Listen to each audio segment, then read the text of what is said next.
Good evening, Rowan. It's the 27th of March 2016 and it's about 11:45 in the evening, and obviously I'm making you my usual Sunday evening video to reassure you I haven't been seducing any priests over the weekend, despite it being Easter, so I hope you're enjoying your very last Easter of liberty. And I hope you've been practising the Yorkshire puddings.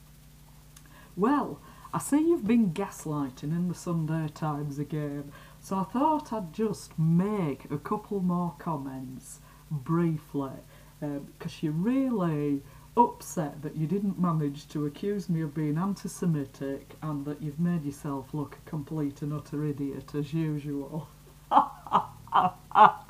So you've now shifted tactics slightly. I'm not going through the whole article because quite frankly I can't be bothered, because this is just what you do all the time. People or I contest your arguments and then you shift the goalposts again, don't you? This is your strategy. It's more gaslighting, but I shall just comment on a couple of things in this article and then I shall give my opinion about it. So this is a quotation from the article.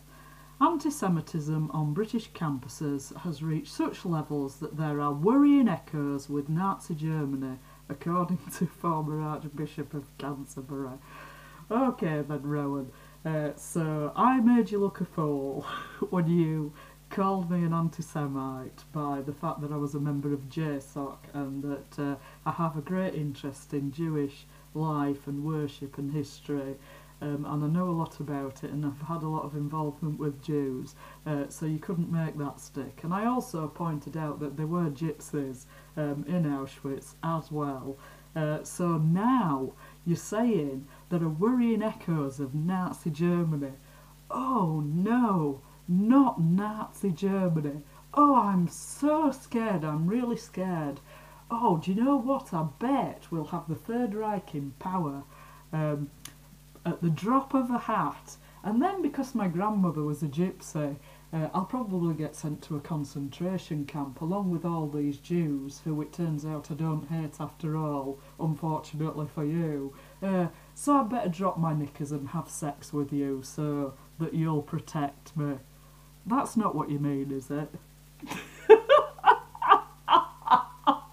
I'm so scared of the echoes of Nazi Germany. I'd better have sex with Rowan Williams. There couldn't possibly be any other solution to the problem. Or he couldn't possibly be talking crap as usual.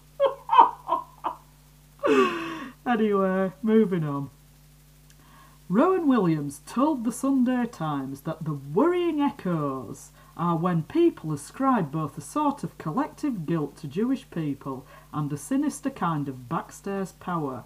We do still hear both of these myths today, and we need to be as vigilant as possible. Well, I don't ascribe collective guilt to anybody, Rowan, because as I've said many, many times, I'm not a collectivist. You're the collectivist.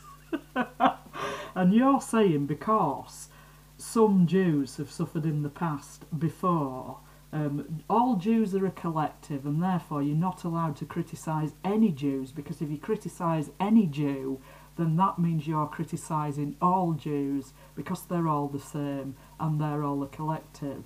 Well, that is what you're saying, even though you haven't spelt it out in those terms. So if I criticise one Jew, then I'm obviously criticising all Jews, because they're not individuals, they're a collective. This is your argument, Rowan, not mine.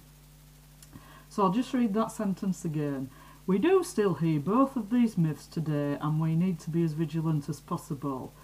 And so you're talking here about both myths. One is that Jewish people have a collective guilt, and the other is that Jewish people are exerting a sinister kind of backstairs power.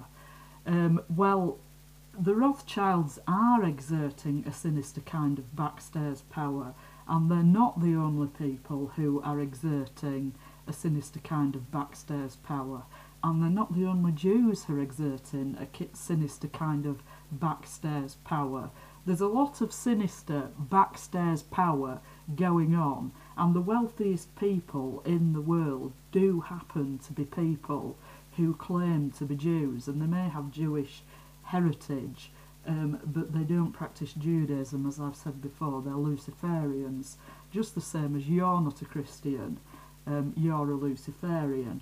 And just the same as Tony Blair isn't a Christian, he's also a Luciferian, and he's the one who put you in power, so to speak. And the sinister kind of backstairs power put Tony Blair in power, because he's a total idiot and he would have never got in power otherwise. So the Rothschilds are exerting a sinister kind of backstairs power. They do happen to be Jewish, which is entirely irrelevant, and they're not practicing Judaism anyway, and you are involved in this Luciferian conspiracy that they are puppeteering and have been for generations. So it isn't a myth that that's going on, it is a fact, it is a demonstrable fact. They do control the world's money supply. There are only 3 nations left in the world that don't have a Rothschild-controlled central bank, and those nations are Iran, Cuba and North Korea.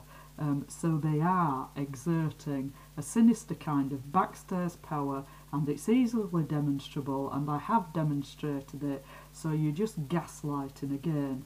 But I would like to thank you for the fact that you've actually stated in this article that this is true, that they are exerting a sinister kind of backstairs power, because as I've also demonstrated, that absolutely everything you say is a lie.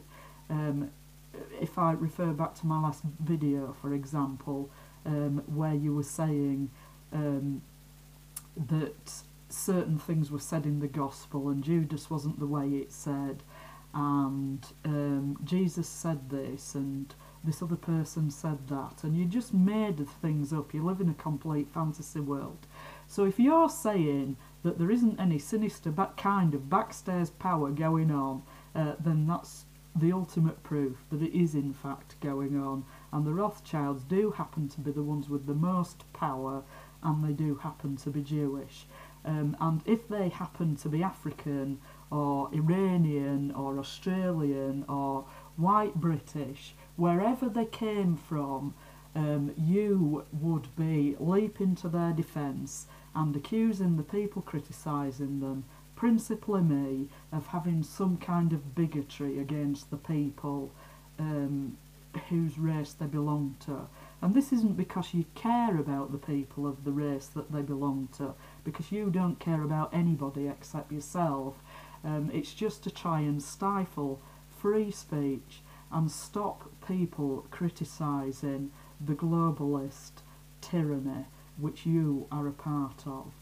So you don't care about Jews because you're working for the people who were behind the Holocaust, and you think by saying it's going to happen again you're going to terrify me, because you made a fool of yourself saying I was an anti-Semite. So you think you're now going to terrify me that I might get shipped off to a concentration camp because my grandmother was a gypsy.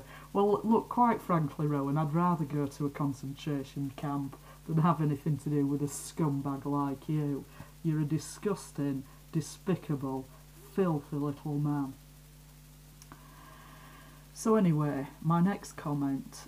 So you wrote to the university's minister about alleged use of phrases such as Zios. Hitler had a point. This is what the article says. Williams has this month been invited to give evidence to a government task force looking into harassment and hate crimes on campus. Well, that's good, isn't it? You can provide your evidence then, can't you? Because you haven't provided any evidence so far. You never provide any evidence. It's just impressionistic bullshit that you come out with all the time. So I look forward to hearing about all this evidence that you've got, and I'm highly sceptical that there is any evidence at all, because you never do anything but talk crap. I'd be more inclined to believe there was a rise of anti-Semitism in Britain on university campuses if you weren't championing the cause. Because you're championing it, that makes me suspicious of it, because you lie about everything. So that's really all I've got to say about the article, because as I've said, you've made a complete and utter fool of yourself by accusing me of anti-Semitism, and so now you're trying a different tack, mainly trying to terrorise me into shutting up that I'm worried I'm going to get shipped off to a concentration camp if I don't drop my knickers for you, because the end point of everything you say is that I have to drop my knickers for you. It doesn't matter what's happening in the world, and there's global warming, Islamophobia, whatever's going on in the world, anti-Semitism, the end point of your arguments is that I'd better drop my knickers for you, otherwise something terrible's going to happen.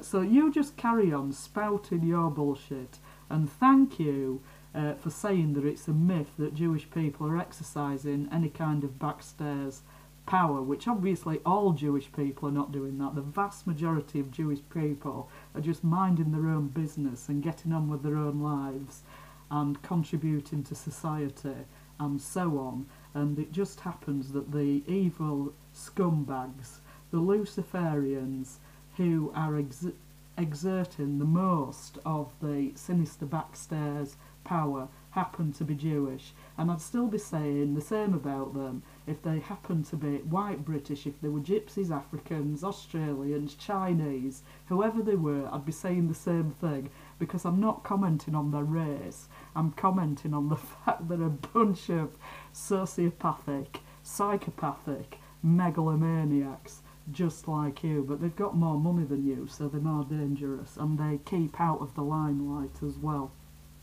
by buying all the news agencies. So that's just about all I've got to say about it. Oh, apart from to mention the fact that you're always championing other people's causes, and you're just using it as political capital, trying to make out you care about these people and those people, and as I've said before many times, you don't care about anyone but yourself. You're a complete and utter psychopath.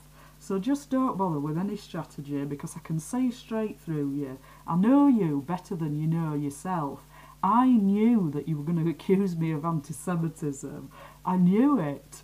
I almost made a video saying he's going to accuse me of anti-Semitism before you actually did, and I wish I had done that now. I know you better than you know yourself, Rowan Williams. I'm not your mother.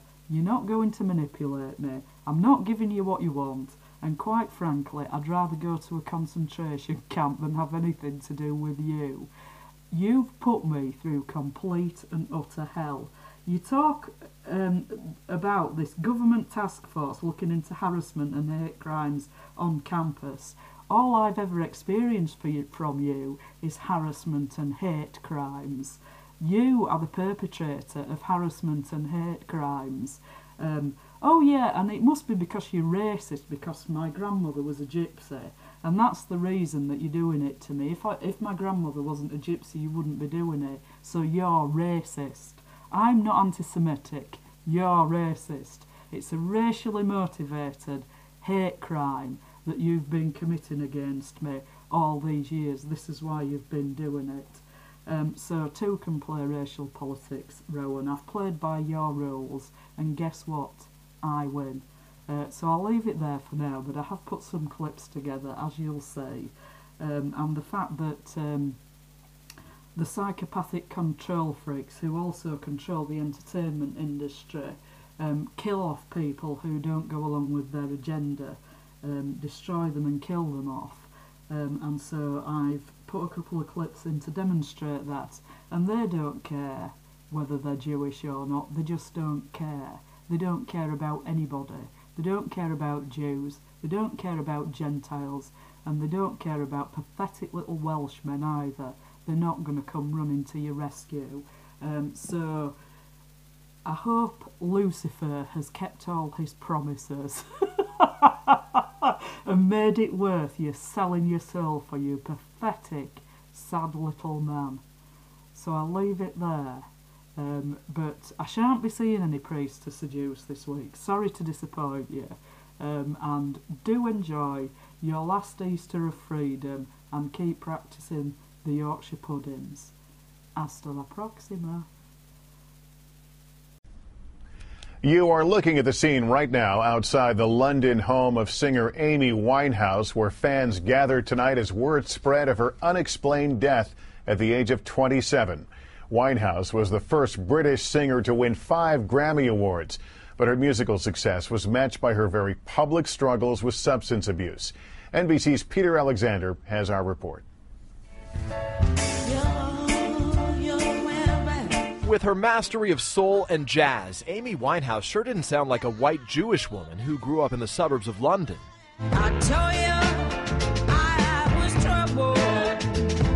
In 2008, Winehouse won 5 Grammys. Critics and fans loved her with that unmistakable black beehive hairdo and old-fashioned sailor tattoos.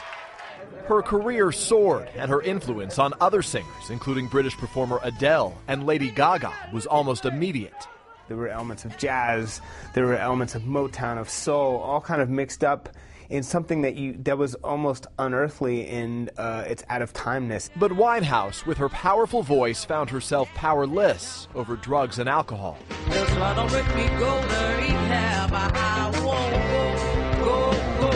She acknowledged her struggle with addiction in the song Rehab, here making her American TV debut on Late Night with David Letterman. Last month, appearing to be high on something,